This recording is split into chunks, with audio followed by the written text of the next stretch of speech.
Bismillahirrahmanirrahim. Assalamualaikum warahmatullahi wabarakatuh dan salam sejahtera diucapkan kepada semua pelajar dan kasih sekalian. Alhamdulillah, pertamanya syukur kepada Allah Subhanahu Wa Taala dapat bertemu pada pagi ini untuk kelas kita yang pertama untuk topik yang pertama. Untuk sesi kali ini kita akan membicarakan topik pertama bagi kursus penghayatan etika dan peradaban. Untuk kursus penghayatan etika dan peradaban. Jadi para pelajar pastikan yang hadir pada kali ini ialah K7 bagi kursus tersebut. Topik pertama yang kita akan sentuh pada pagi ini ialah pengenalan penghayatan etika dan peradaban dalam acuan Malaysia. Okey. Sedikit sinopsis untuk topik satu. Cuba tengok di hadapan semua. Iaitu pengenalan terhadap penghayatan etika. Iaitu perkara yang penting ialah memahami etika, iaitu pembentukan berasas susur masa. Jadi bagaimana kita nak tengok etika ini berasaskan kepada jaluran masa yang ada di Malaysia. Okay. Secara umumnya untuk etika ini dari sudut tempoh masa, iaitu yang pertama ia berasaskan kepada tradisional, prakolonial. Okay, jadi tradisional ni maksudnya perkara yang telah dilakukan oleh masyarakat yang terdahulu dah bertahun-tahun lamanya. Jadi apabila ada tradisi ataupun tradisional, ia akan menjadi adab ataupun adat istiadat ataupun adat resam. Okey, jadi maksudnya dalam tradisi, setiap tradisi pun dia akan menjadi adab. Maksudnya tidak ada mana-mana tradisi yang tidak mempunyai adab. Kalau kamu semua para pelajar yang dikasih sekalian, tengok tradisi yang ada di muka bumi ini, tak kisahlah Melayu ke, non-Melayu ke apa ke, jadi kita akan tengok mereka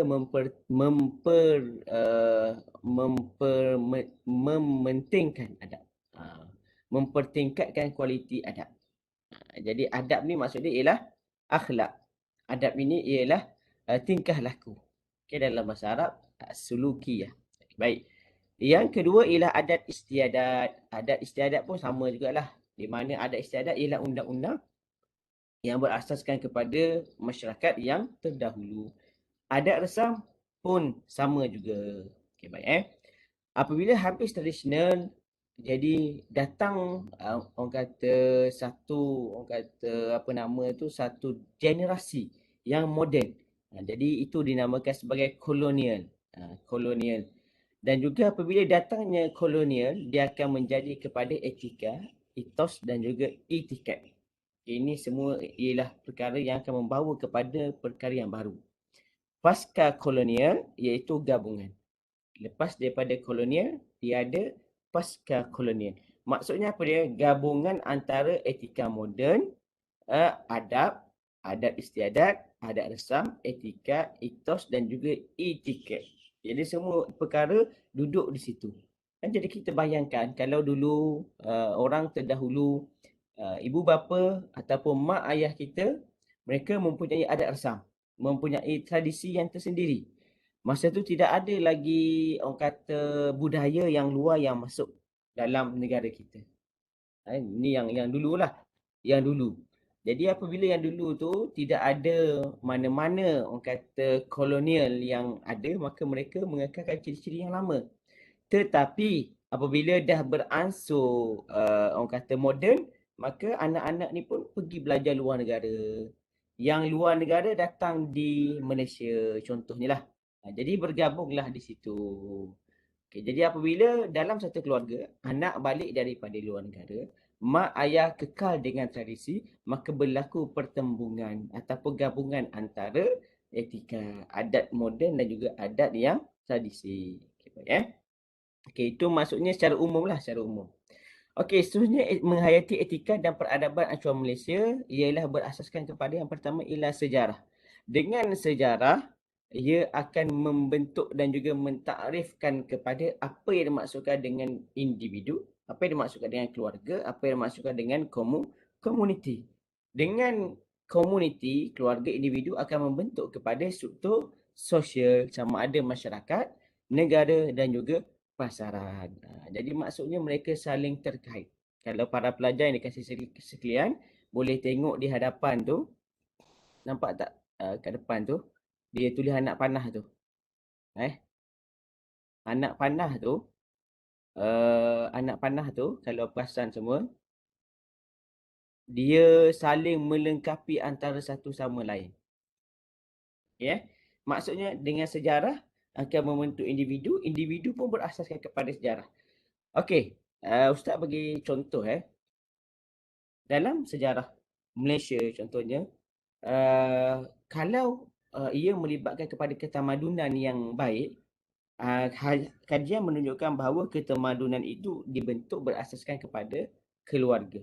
Dan juga keluarga itu ialah berasaskan kepada individu yang baik. Daripada keluarga akan membentuk kepada komuniti. Jadi, tiga perkara tu dia tengok kepada sejarah. Jadi, kalau sejarah baik, maka akhirnya membawa satu generasi yang bertamadun.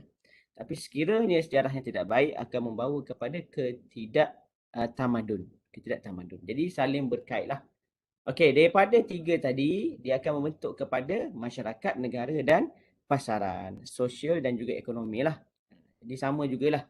Maksud tersulam di sini ialah saling melengkapi antara satu sama lain. Sejarah dan juga masyarakat tidak dapat dipisahkan. Sebab itu, pembelajaran falsafah para pelajar yang kasih sekalian sangat penting. Sebab apa? Supaya kita tidak mengulangi kesalahan dahulu. Supaya kita tidak mengulangi kesilapan yang telah dilakukan oleh orang yang terdahulu. Sebab itu subjek sejarah itu penting. Bukan sejarah kekal sejarah. Tapi sejarah untuk dipelajari dan juga diambil istifadah. Okey, jelas apa maksud etika dan juga bagaimana menghayati etika dalam acuan Malaysia. Okey, hasil pembelajaran menjelaskan kerangka pemikiran penghayatan etika dan peradaban, menganalisis etika dan peradaban dari segi individu, keluarga, masyarakat dan negara. Ini ialah topik satu Kalau tengok, ini ialah topik satu. Menjelaskan kerangka pemikiran penghayatan etika dan peradaban. Okey. Menganalisis etika dan peradaban dari segi individu, keluarga, masyarakat dan negara. Okey. Etika dan peradaban penting dalam sebuah masyarakat supaya berkepribadian tinggi, saling menghormati, hidup harmoni, membina negara bangsa dan lain-lain. Okey, ini maksud etika dan peradaban lah. Okey, etika, ethics, peradaban ialah civilization. Okey, jadi dia kata apa fungsi dua-dua benda ni? Yang pertama, syahsiah diri, okey, berkepribadian tinggi. Bagaimana fungsi berkepribadian tinggi? Maksudnya apabila mempunyai orang kata satu-satu masalah, cabaran, tidak mudah putus asa. Apabila orang tengok kepada dia, orang bayangkan kesungguhan dia dalam kehidupan. Walaupun pandemik COVID-19, dia mampu untuk berjaya. Nampak tak? Maksudnya peribadi yang tinggi. Walaupun dimaki ataupun dicaci di media sosial, dia tetap orang kata patuh terhadap arahan negara contohnya. Saling menghormati, betul. Hidup harmoni, membina negara bangsa dan lain-lain. Okey, adab. Dari sudut bahasa kamus dalam kamus pelajar edisi kedua, budi pekerti yang halus, itu masuk adab tingkah laku yang baik dan juga berbudi bahasa. Kurang adab, tidak tahu adab, maksudnya kurang sopan. Kalau adab, maksudnya orang yang mempunyai tingkah laku yang baiklah adab. Tapi kalau kurang adab, tidak tahu adab, maksudnya ialah kurang sopan. Okey, baik. Beradab. Baik budi bahasanya, sopan. Orang yang beradab tidak akan meninggikan suara apabila berkata-kata dengan ibu bapanya. Beradab telah maju tingkat kehidupannya. Peradaban sistem dan tahap perkembangan sosial sesuatu bangsa. Kemajuan sosial dan kebudayaan sesuatu bangsa. Jadi di sini para pelajar yang dikasih sekalian, okey. Okey. Iaitu ialah berkaitan dengan adab. Okey. Kalimah adab ini ialah satu kalimah yang sangat sinonim dengan kita, yang apabila kita sebut saja adab, ia ialah satu tingkah laku. Jadi apabila seorang itu beradab, masa seorang ini mempunyai tingkah laku yang tinggi lah. Sekiranya tidak mempunyai adab, maka tidak mempunyai tingkah laku yang baik. Itu yang pertama. Yang kedua, kalau semua rakyat dalam negara itu beradab, maka negara itu secara automatiknya mempunyai tamadun yang tinggi. Sekiranya rakyat dalam negara itu tidak beradab, maka ia sememangnya tidak mempunyai ketamadunan. Sememangnya tidak mempunyai tak bertamadun lah. Tidak bertamadun. Jadi itu nak beritahu ni hubung kait lah. Okey, cuba tengok contoh di depan. Para pelajar yang dikasihi sekalian, cuba tengok contoh di hadapan. Perangai orang kita. Berseri betul saya tengok Pak Ahmad hari ni. Assalamualaikum Pak Ahmad. Dari mana ni? Jemput duduk minum dengan kita orang dulu. Tak apa untuk Pak Ahmad, saya belanja. Waalaikumsalam. Alah, buat susahkan kau je, Din. Jadi yang pertama ni apa dia? Yang beradab ke tak beradab? Contoh yang pertama ni beradab ke? Beradab. Beradab. Dia siapa? Dia dia siapa? Kemudiannya dia apa nama tu? Dia apa lagi? Dia siapa? Lepas tu dia pun pelawa. Siapa dan juga pelawa. Okey, tahu tak apa maksud siapa? Macam tegur. Betul, macam tegur, betul. Macam tegur. Okey, lagi apa lagi? Siapa tu apa dia? Puji. Ya. Puji maksudnya kita bukan sahaja siapa dia, tapi kita kata, oh Pak Ahmad baik hari ni, nampak kemas. Okey, benda-benda yang simple. Bukan siapa dengan cik, dengan tuan, dengan puan. Bukan begitu saja, tapi puan, puan kita cantik hari ni, nampak kemas. Tapi dengan sapaan yang betul lah. Sebab apa sapaan yang betul? Sebab ada juga yang tak betul. Walaupun dia tak kemas, kita kata dia kemas. Kita kata dia ni ada pakai pakaian yang wangi, rupanya tak wangi. Jadi tak boleh lah. Kena betul. Kena yang real, yang betul. Okay. Okey. Yang kedua cuba tengok. Bos. Yang kedua cuba tengok lembab betul bangla tua ni. Bos. Aduh, dari tadi lagi aku panggil main ambil order ni. Lap sekali meja. Sorry, ada kerja sikit tadi. Okey, yang kedua ni beradab ke tak beradab? Tidak beradab. Okey, saya nak tanyalah semua para pelajar. Kalau belia sekarang ni yang ada di Malaysia, realiti dia yang pertama ke yang kedua ada? Rajah yang atas ke rajah yang bawah ada? Realiti sekarang ni lah bagi pandangan kamu.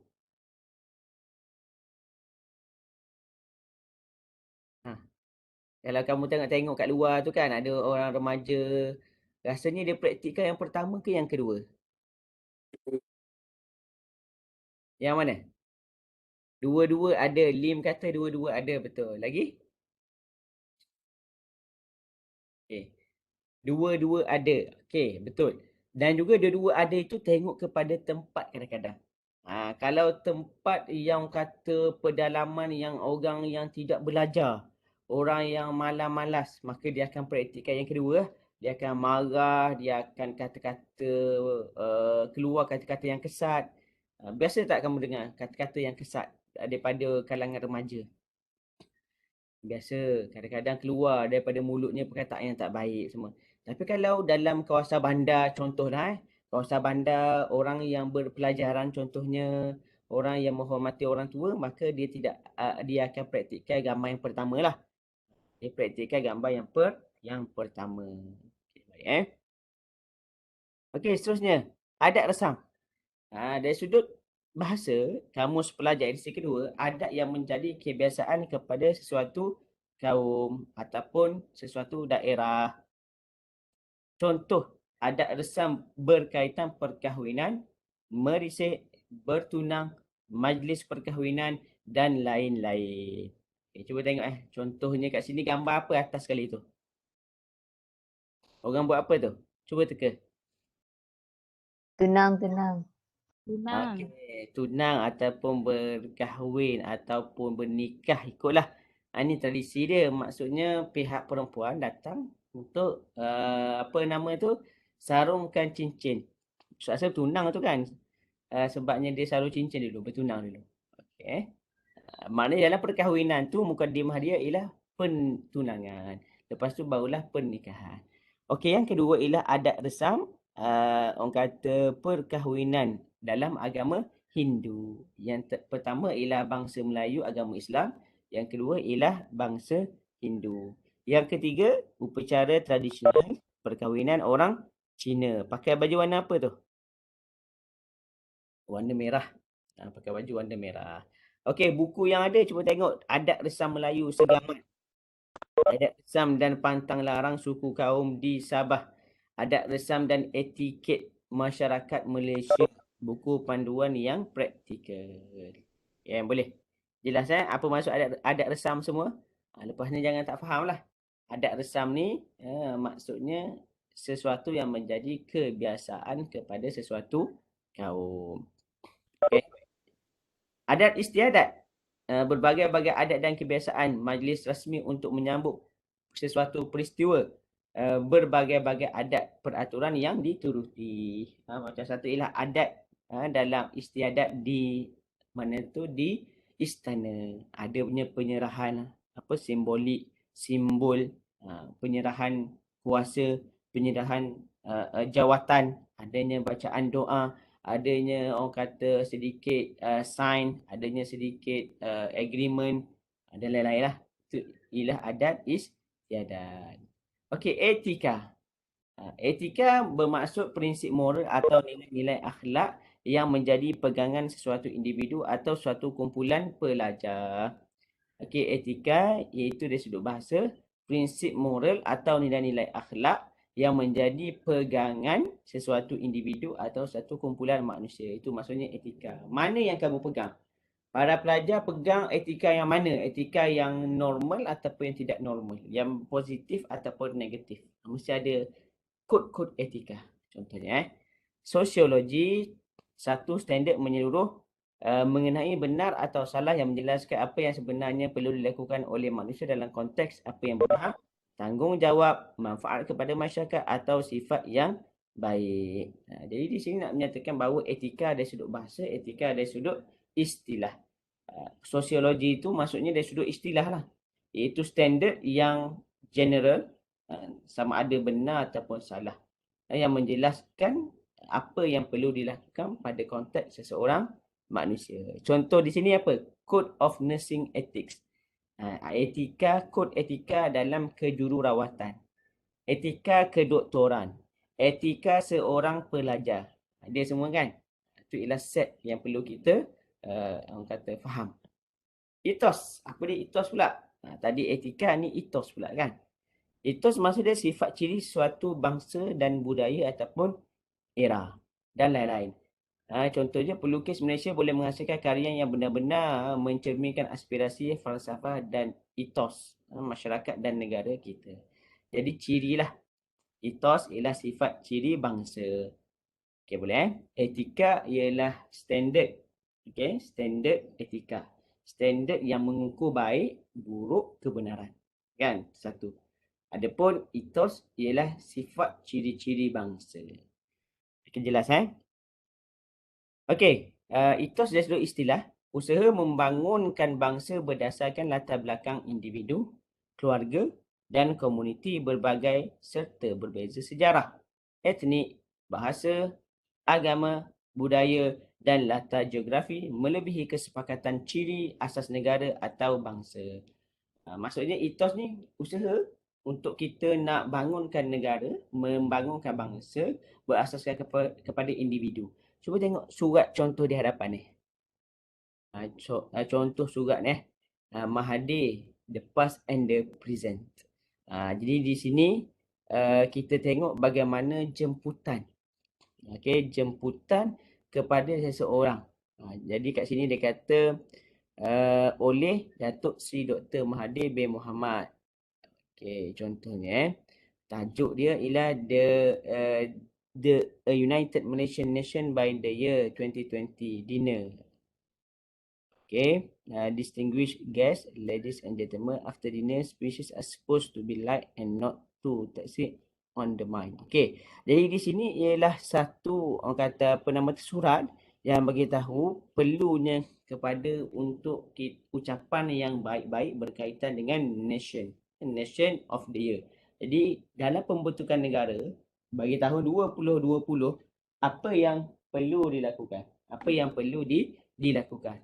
Jadi masing-masing bagi speech. Jadi orang yang bagi speech ni mestilah orang yang high credibility, yang mempunyai sejarah yang cantik, mempunyai orang kata kemampuan dalam membentuk negara. Jadi bukan calang-calang lah. Bukan kita ambil, okey ambil lah siapa-siapa yang nak cakap je lah. Tak perlulah tengok latar belakang pun, cakap je, ikut suka. Jadi itu ialah konsep yang salah. Etiket, apa dia etiket? Okay, para pelajar di kelas sekalian, etiket ialah adat dan peraturan bukan kesopanan dalam kehidupan sosial atau dalam profesyen tertentu. Wanita bangsa kita belum mahir tentang sekian yang lazim di rumah-rumah orang besar. Ini contoh dia, etiket. Okay, cuba tengok etiket. Okey, para pelajar cuba search contoh etiket, kemudiannya kongsi dengan ustaz. Okey, cuba search semua apa yang maksudnya dengan etiket. Google. Ustaz bagi masa dalam 2 minit. Apa maksud etiket dengan bahasa yang mudah? Okey, boleh dapat maksud etiket. Cuba seorang bagi tahu maksud etiket.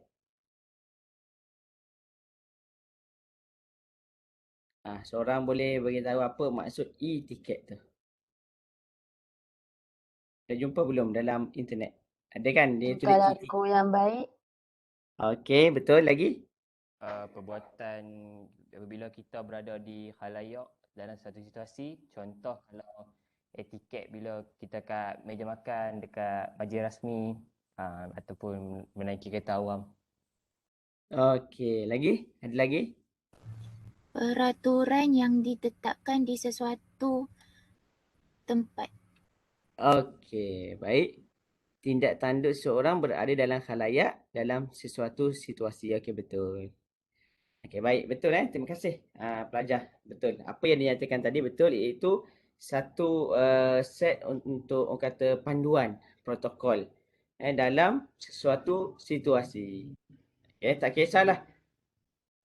Macam ada kawan kita beritahu tadi, situasi di tempat makan. Betul. Ada kata tadi situasi di tempat lain. Okey, betul. Jadi semuanya betul. Okey. Teknik kemahiran kehidupan sosial. Okey, betul. Okey, terima kasih Fahamlah tu. Semua dah faham apa maksud etiket. Cumanya etiket ni dia lebih spesifik daripada etika. Betul. Etika umum. Orang kata peraturan yang jelas. Etika, okey. Etika. Etiket satu-satu tempat, satu-satu bangsa, satu-satu situasi. Okey, baik Okey, seterusnya ialah susun masa etika dan peradaban berasaskan pra-kolonial, kolonial dan pasca-kolonial. Susun masa etika dan peradaban berdasarkan pra-kolonial, kolonial dan pasca-kolonial. Okey, ini kita dah tengok tadi, kita cuba jelaskan sikit-sikit Okey, apa yang masukkan dengan susun masa etika? Okey, maksudnya tengok poin yang pertama, sebelum kedatangan kolonial telah wujud etika dalam masyarakat yang disebut adab, adat istiadat dan adat resam. Maksudnya sebelum dijajah, sebelum datangnya kemodenan, sebelumnya datangnya negara yang lain, ada dah adat. Proses migrasi maksudnya ialah perpindahan ataupun penghijrahan. Proses migrasi dalam Kepulauan Melayu dan luar Kepulauan Melayu menjadi adat istiadat dan adat resam bercampur bau akibat proses pinjam-meminjam dan tersulam dalam masyarakat. Tersulam maksudnya terjalin. Tersulam maksudnya terjalin ataupun tergabung. Okey, kalau tengok dalam orang kata apa, dalam peta di hadapan, cuba tengok mana wilayah alam Melayu. Ada Malaysia, ada Indonesia kat situ kan. Ada Filipina ada kan. Kemudiannya cuba tengok kita dikelilingi oleh Hainan, Taiwan, Jepun. Jadi kita akan orang kata terkesan di situ. Kita akan terkesan di situ. Okey. Nombor 2 ialah susun masa etika dan peradaban berdasarkan pra-kolonial, kolonial dan pasca kolonial. Zaman negara ini sebelum dikenali sebagai Malaysia dan belum dijajah. Okey, pra-kolonial maksudnya zaman negara Malaysia okey sebelum dijajah. Pra-kolonial. Kalau kolonial telah dijajah, pasca kolonial setelah dijajah. Etika telah terjelma dalam tingkah laku serta kehidupan seharian, formal atau tidak formal, disebut sebagai adab, adat resam dan adat istiadat. Okey, cuba tengok contoh Okey, dia kata masa pra-kolonial ni belum dijajah dah ada dah adab-adab. Okey, contohnya cuba tengok di hadapan Wak tumpang lalu ya, dia membongkokkan badan dia. Wah, sopannya budak ni, nasib baik anak Wak semua dah kahwin. Kalau tak, Wak kahwinkan dengan kau. Jadi maksudnya dia kata kalau tak kahwin lagi, budak ni lah akan dijadikan sebagai menantunya. Jadi ni ialah adat resam. Okay. Dalam Islam ada set untuk menghormati, tetapi tidak dinyatakan kaedah-kaedahnya secara khusus. Jadi boleh kita menghormati dengan salam, dengan siapa. Tapi di Malaysia ni dia lebih, orang kata lebih spesifik. Tundukkan badan lalu di hadapan orang tua. Contoh Islam tidak mewajibkan perkara itu pun. Tapi kita buat juga sebab itu ialah adat. Jadi bolehlah, tidak ada masalah selagi mana tidak menyalahi syariat, dibolehkan. Okey, cuba tengok contoh. Bagaimana upacara diraja. Kena tunduk sikit badan. Kena rokok sikit, kena duduk bagi satu benda. Tanda hormat. Yang kedua tu ada apa nama tu? Ada salam. Orang tua, salam, cium tangan. Orang muda, salam, cium tangan orang tua. Kita cium tangan ibu bapa kita. Itu ialah adat yang dibolehkan. Yang dibolehkan. Cium pipi, cium muka contohnya kan. Dibolehkan. Okey, seterusnya kolonial. Iaitu zaman negara kita dijajah. Tengok gambar tu. Gambar apa tu? Gambar apa tu para pelajar? Nampak tak? Gambar apa tu? Gambar orang pakai topi kan? Dan juga bila pakai topi, dia pun duduk di orang kata secara beratur untuk ambil gambar kan? Jadi mereka datang dengan niat untuk memberi manfaat dalam masa yang sama, menjajah, membawa dimensi negara mereka ke dalam negara kita.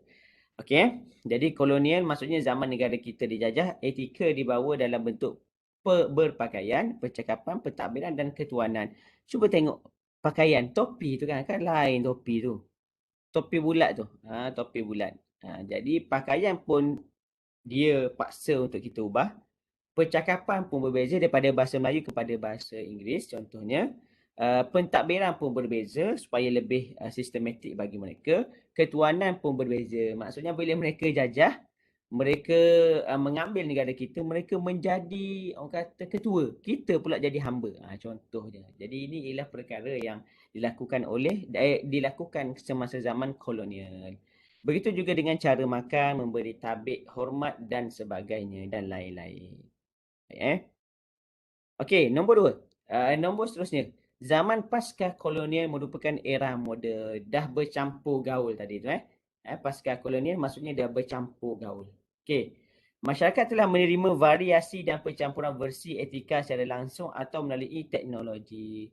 Jadi pada zaman kolonial, kemungkinan besar tak tahu lagi bagaimana kaedah untuk tabik hormat. Tak tahu bagaimana untuk pakaian yang kemas. Tapi apabila dah ada zaman kolonial, apabila zaman kolonial ini, maka dapatlah satu input, dapatlah satu ilmu bagaimana untuk menghormati dengan lebih, orang kata apa, dengan lebih meraihkan bangsa-bangsa yang lain. Tapi kalau tak dijajah tak tahulah. Apabila dijajah baru tahu. Okey. Sama ada secara fizikal ataupun secara teknologi. Nilai etika bercampur baur ini wujud dalam persekitaran formal dan tidak formal kehidupan kita. Kerisauan kita ialah budi pekerti, tingkah laku dan budi bahasa kita merosot disebabkan kegagalan kita mempelajari dan menghayati etika dan peradaban negara kita. Ini penting Kalau bercampur yang menangnya yang baik tak apa. Yang masalah apabila yang bercampur yang menang akhirnya yang tidak baik, yang tidak sihat, yang tidak bagus. Itu pengaruh lah. Okey, cuba tengok contoh. Dia kata apa? You semalam pergi mana? I wait for you so long man. I think you tak best lah sebab tak tunggu aku. Contohnya. Dia kata apa? Lebih baik makan rojak daripada guna bahasa rojak. Lepas tu kucing tu kata apa? Bahasa menunjukkan bangsa. Dalam surat khabar kata jangan rojakkan bahasa Melayu dengan Inggeris. Jadi maksudnya dia kata apa? Kena firm, kena ada jati diri. Kena ada prinsip diri. Jadi kalau nak bahasa Melayu guna bahasa Melayu. Kalau nak bahasa Inggeris guna bahasa Inggeris. Sebab itu kita kena memartabatkan bahasa bangsa kita, bahasa negara kita. Dalam masa yang sama meraihkan bahasa negara-negara yang lain. Jadi kita negara Malaysia, alhamdulillah. Dalam masa yang sama kita ada orang kata international punya language. Kita ada level yang berbeza, kan. Jadi kita meraihkan semua perkara tersebut. Okey, baik para pelajar yang dikasihi sekalian, seterusnya ialah last sekali ialah kerangka menganalisis etika dan peradaban acuan Malaysia melalui sejarah, struktur sosial dan biografi. Okey, ni yang last lah. Okey, yang pertama ialah tahap penghayatan etika dan peradaban adalah berbeza dan dipengaruhi oleh perkembangan sejarah, struktur sosial dan biografi masyarakat berkenaan. Jadi persoalannya ialah kita akan tanya kepada diri kita, siapa kita pada hari ini, dari mana kita lahir, dari mana kita asal, di mana asal kita, di mana kita lahir. Jadi kat mana kita asal kita? Kita di negara Malaysia, asal kita orang Melayu. Orang Melayu menggunakan adat Melayu contohnya. Kalau bangsa Cina, kalau bahasa India, contohnya daripada mana asalnya. Kalau daripada Malaysia juga, cuba tengok apa adat yang ada pada bangsa Cina. Mereka dah migrasi dengan bangsa Melayu. Jadi pembelajaran sejarah ini akhirnya membentuk kepada jati diri kita. Yang kedua ialah tahap penghayatan etika dan peradaban adalah berbeza dan dipengaruhi oleh perkembangan sejarah struktur sosial. Struktur sosial sekarang ni, cuba tengok. Ada struktur sosial tradisi, ada struktur sosial moden. Kalau yang tradisi kita ada raja, pembesar, bangsawan, ada rakyat sejahtera dan juga hamba. Adapun kalau moden, ada kelas atasan, kelas menengah, kelas pekerja dan juga kelas bawahan. Jadi maksudnya ada golongan yang memerintah dan juga golongan yang diperintah. Okey, jelas kat situ? Okey, yang ketiga iaitu tahap penghayatan etika dan peradaban dipengaruhi oleh perkembangan biografi. Biografi ni maksudnya sejarah ataupun riwayat orang terdahulu. Contohnya kan, Tunku Abdul Rahman, Spirit Lives on in Malaysian inspired by him. Jadi inspired by him. Jadi maksudnya di sini ialah kita mengambil semangat, orang kata latar belakang Tunku Abdul Rahman, bagaimana beliau memerdekakan negara Malaysia contohnya kan. Bagaimana pengorbanan yang ada bersama dengan rakan-rakannya ketika itu. Jadi yang tu kita akan tengok secara spesifik supaya kita mengembalikan kegemilangan tamadun bangsa Malaysia. Okay, baik. Seterusnya ialah peringkat individu, keluarga, komuniti dan masyarakat. Okey, bermula daripada individu, kemudiannya pergi kepada keluarga, komuniti dan juga masyarakat. Jadi kita nak ubah sekarang ni, nak ubah mana? Nak ubah keluarga ke? Nak ubah komuniti ke? Nak ubah masyarakat? Kita nak ubah masyarakat, tapi nak mula daripada mana? Mula daripada individu. Sebab itu yang perlu pergi sekolah ialah individu. Yang perlu belajar ke universiti ialah individu. Yang perlu bekerja ialah individu. Baru mereka boleh faham ilmu dan juga boleh berkeluarga, menghasilkan komuniti dan juga membina masyarakat yang bertamadun. Okey, ni dia. Daripada masyarakat dan juga negara, akhirnya boleh membentuk pasaran yang stabil, yang bermutu, yang beretika. Semualah. Okey. Okey, ni ada antara aktiviti satu. Okay, cuba tengok. Berdasarkan pemerhatian dan pergaulan anda dalam dunia nyata atau alam cyber, bincangkan insiden yang boleh dianggap sebagai kurang adab, berikan justifikasi mengapa insiden kurang beradab tersebut tidak sepatutnya berlaku. Jadi Ustaz nak buat aktiviti ringan ni dalam kumpulan, okey, dalam kumpulan. Lepas tu bincang secara kumpulan, secara digital dalam grup WhatsApp ke kamu nak buat Google Meet ke apa, dua perkara ni sahaja. Kemudiannya send dalam grup WhatsApp. Contohnya kumpulan pertama, kumpulan satu dalam kurungan nama kumpulan tu ialah kumpulan UMT Jaya contohnya kan. Okey, yang pertama dia tulis nombor 1, apakah peristiwa yang dianggap sebagai kurang adab. Dia bagi contohlah. Contohnya Ahmad keluar rumah selama seminggu tidak balik dan juga tidak memberi khabar berita kepada ibu bapanya. Itu kurang adab. Okey. Berikan justifikasi mengapa insiden kurang adab tersebut tidak sepatutnya berlaku. Okey, kita pun nombor 2 beritahu. Sebab apa peristiwa yang pertama sepatutnya tak berlaku. Beritahulah. Ahmad sepatutnya duduk dalam rumah dan juga nak keluar ke mana-mana perlu memberitahu kepada ibu bapa kerana itu ialah tanggungjawab ibu bapa dalam memastikan Ahmad selamat. Contohnya beritahu justifikasi. Jadi Ustaz rasa 2 soalan ni saja. 2 perkara ni saja yang perlu dibincangkan. Hantar dalam WhatsApp. Okey, boleh. Jadi Ustaz rasa ringan sajalah soalan ataupun aktiviti kita pada hari ini. Okey, masa Ustaz rasa kita dah 9.51. Pada pukul 10 tutup. Pada pukul 10 tu tutup. Okey, boleh. Boleh semua pelajar? Faham Okey. Jadi itu sahaja pada kuliah kali ini. InsyaAllah kita akan bertemu pada minggu akan datang. Mohon maaf atas kelewatan kerana ada masalah connection slow. Kadang Ustaz cakap seorang aja, yang lain tak dengar. Okey, baik Kalau ada apa-apa soalan boleh tanya dalam grup WhatsApp kita. Okey, Ustaz tunggu sehingga pukul 10. Setiap kumpulan wajib hantar untuk aktiviti ini menunjukkan kefahaman mereka terhadap adab. Okey. Nyatakan situasi, nyatakan justifikasi. Okey, itu saja. Aku qouli hadza wa astaghfirullahal azim li wa lakum. Assalamualaikum warahmatullahi wabarakatuh.